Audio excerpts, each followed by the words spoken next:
بین الاقوامی سیاست میں کچھ ایسے ممالک بھی ہیں جو ہمیشہ شاید سرخیوں میں رہتے ہیں، اور کچھ ممالک ایسے بھی ہوتے ہیں جو خاموشی کے ساتھ عالمی سیاست کا رخ بدل دیتے ہیں۔ ایک ایسے ملک کا تصور کیجئے جب معیشت اور گورننس کے روایتی اصولوں سے اگر اس ملک کو دیکھا جائے تو عالمی سٹیج سے اسے مکمل طور پر باہر ہونا چاہیے۔ ایک ایسا ملک جو سٹرکچرلی IMF پر ڈیپینڈنٹ ہے، ان کے قرضوں پہ چل رہا ہے، اور اندرونی سیاسی تقسیم جہاں عروج پر ہے، اور جو سرحد پار سیکیورٹی جو مسائل ہیں، جو چیلنجز ہیں، ان کا بھی سامنا کر رہا ہے۔ لیکن آج جون 2026 میں یہی پاکستان اس وقت دنیا کا سب سے اہم ڈپلومیٹک سوئنگ سٹیٹ بن کر ابھرا ہے۔ عالمی طاقتیں اسلام آباد کسی محبت کے جذبے کے تحت نہیں آ رہی، بلکہ وہ صرف اور صرف اپنی اسٹریٹجک مجبوریوں کی وجہ سے پاکستان آ رہی ہیں۔ آج کی اس ٹوٹی ہوئی دنیا میں جہاں تجارتی راستے خطرے میں ہیں، نایاب معدنیات کی دوڑ لگی ہوئی ہے، اور سیکیورٹی کے بڑے بحران کھڑے ہیں، پاکستان نے جیو پالیٹکس کا سب سے بڑا توازن برقرار رکھا ہوا ہے۔ اس نے خود کو امریکہ، چین اور یورپ کے لیے ایک ہی وقت میں تینوں بڑی طاقتوں کے لیے انتہائی ناگزیر بنا دیا ہے۔ Welcome to the great game 2.0۔ میں ہوں فرحان اسلم اور آپ دیکھ رہے ہیں فرحان اسلم انفلٹرڈ۔ 19ویں صدی میں برطانیہ اور روسی سلطنتوں نے ایشیا پر قبضے کے لیے اپنی شطرنج کی بساط بچا رکھی تھی، اور ایشیا کے اندر یہی راستے، یہی میدان، یہی درے جو ہیں ان کے لیے میدان جنگ تھے، اور آج یہ وہ کھیل ایک نئی انداز میں واپس آ گیا ہے۔ اس وقت کی گریٹ گیم اور آج کی گریٹ گیم از 2.0، اور اب ہتھیار، گھوڑے یا فوجی قلعے نہیں ہے، بلکہ آج کل سپلائی چین، گہرے سمندر کی بندرگاہیں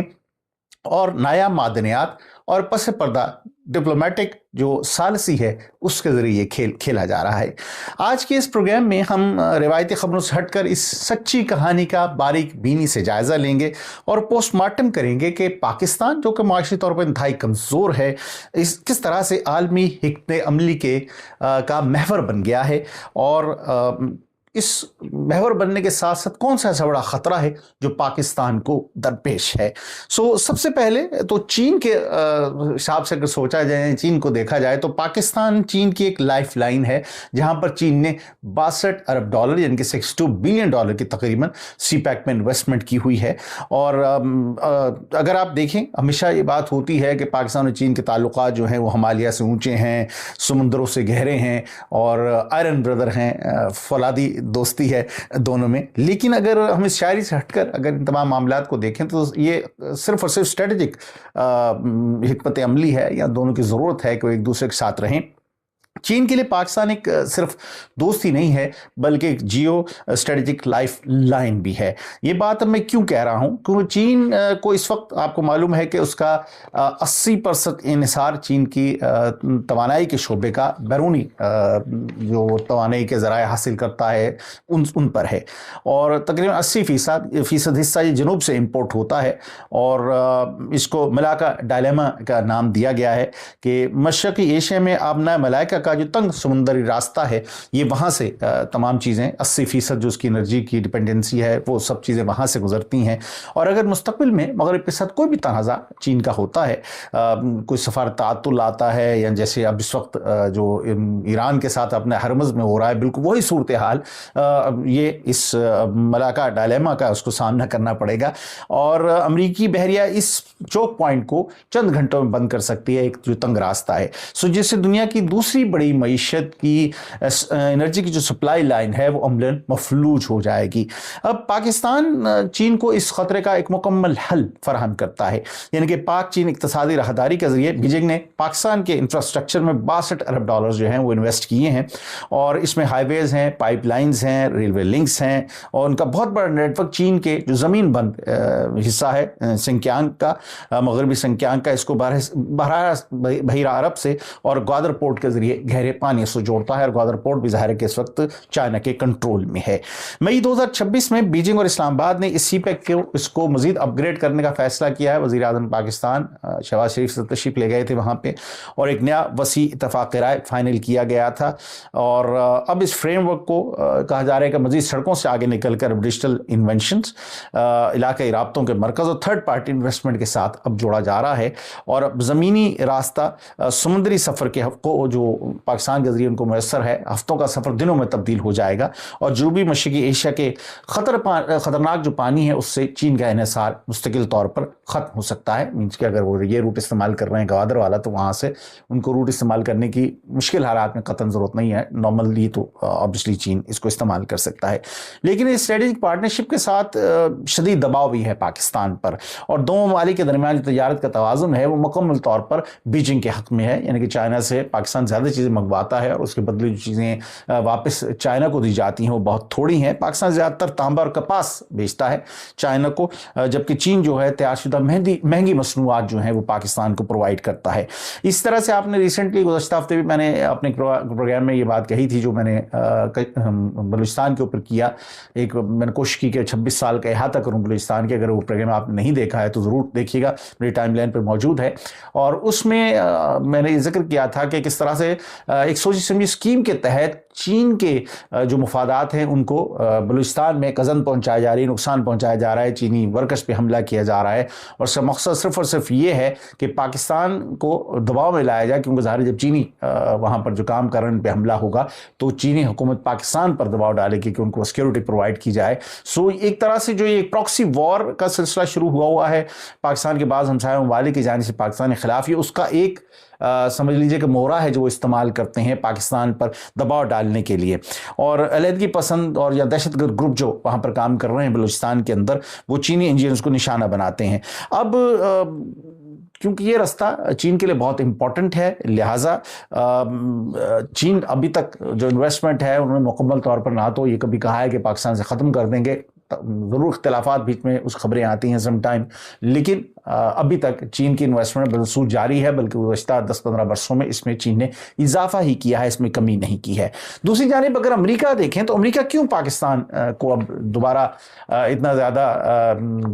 چہتا بنا ہوا ہے پاکستان ان کا، اس کی کیا وجہ ہے؟ وجہ اس کی یہ ہے کہ چین نے 17 قیمتی دھاتیں ہیں جس میں سے 12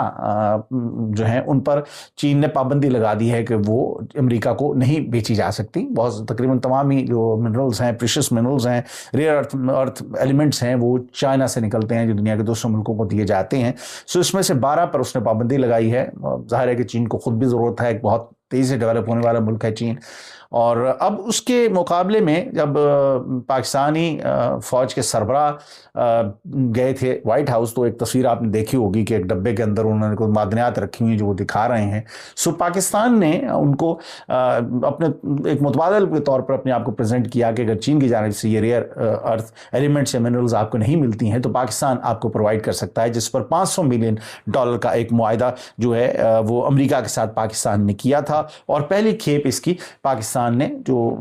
روانہ بھی کر دی امریکہ کے اندر۔ سو اب اس سارے معاملے میں اس میں بہت سی قیمتی زارے کے معدنیات ہیں جو پاکستان بھیج رہا ہے۔ روایتی سوچ تو یہ کہتی ہے کہ چین نے کے ساتھ پاکستان کے اتنے گہرے تعلقات ہیں، سو واشنگٹن کو پاکستان کا ساتھ چھوڑ دینا چاہیے، لیکن افغانستان سے امریکی فوج کے انخلاء کے بعد بہت سارے مغربی جو تجزیہ نگار ہیں وہ یہ کہہ رہے تھے کہ پاکستان اب irrelevant ہو گیا ہے، مزید یہ ہے کہ پاکستان کے امریکہ کو ضرورت نہیں ہے، جیسے افغان وار کے بعد ہوا تھا، پاکستان پر امریکہ نے ہی پابندیاں عائد کر دی تھیں، اب پھر ایک بار وہ یہی سمجھ رہے تھے کہ اب امریکہ کیونکہ نکل گیا یہاں سے خطے سے تو پھر وہی معاملہ ہوگا، لیکن ایسا نہیں ہے۔ اب یہ جو وار آن ٹیرر سے نکل کے یہ معاملہ ایک اسٹریٹجک پارٹنرشپ کی جانب جا رہا ہے، اور یہ منرلز کے حوالے سے نئی جو ضرورت امریکہ کو پاکستان کی پڑ گئی ہے، یہ جیسے کہ میں نے کہا ریئر ارتھ منرلز ہیں جو پاکستان اب ان کو پرووائڈ کر رہا ہے، اور کیونکہ ظاہر ہے اگر امریکہ چاہتا ہے کہ اس کی اپنی جو لوکل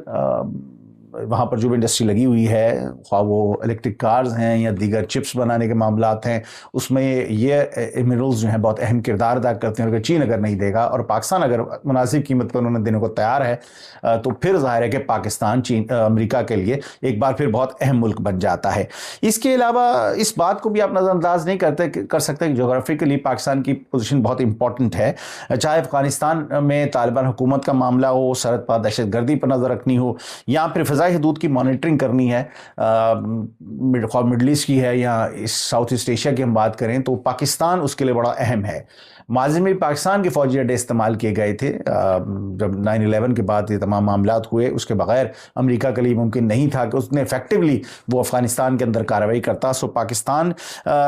کا جو کی موجودگی امریکہ کے لیے بہت ضروری ہے، یعنی کہ ان سے تعلقات بہت ضروری ہیں. اور یہی وجہ ہے کہ واشنگٹن جو ہے، آپ بظاہر میں سیاسی اعتماد کی کمی کبھی کبھی ضرور دکھائی دیتی ہے واشنگٹن اسلام آباد کے مابین، لیکن مکمل طور پر پاکستان کو نظر انداز نہیں کر سکتا وہ. اور اسلام آباد کے ساتھ اپنے تعلقات کو وہ ایک اسٹریٹجک توازن کے طور پر استعمال کر رہا ہے چین کے ہوتے ہوئے. یورپی یونین کی اگر بات کی جائے تو یورپی یونین اس وقت پاکستان کا دوسرا بڑا تجارتی پارٹنر ہے اگر آپ سارے نتائج کو دیکھیں. اور یورپ اس وقت ایک گلوبل گیٹ وے بنانے کی کوشش میں لگا ہوا ہے. چین کا متبادل تلاش کر رہے ہیں وہ، کیونکہ ایک ملک پر وہ ڈیپینڈنسی اپنی نہیں رکھنا چاہتے، لہٰذا ان کا یہ خیال ہے کہ ایک اور ایسا روٹ یا ایک اور ایسا ملک ڈھونڈا جائے یا ممالک ڈھونڈے جائیں جہاں سے ان کی سپلائی چین چلتی رہے. اگر چائنا کی جانب سے کوئی چیزیں ان کو سپلائی نہیں ہوتی ہیں تو متبادل راستہ بھی ہوگا. اور اس وقت وہ اس میں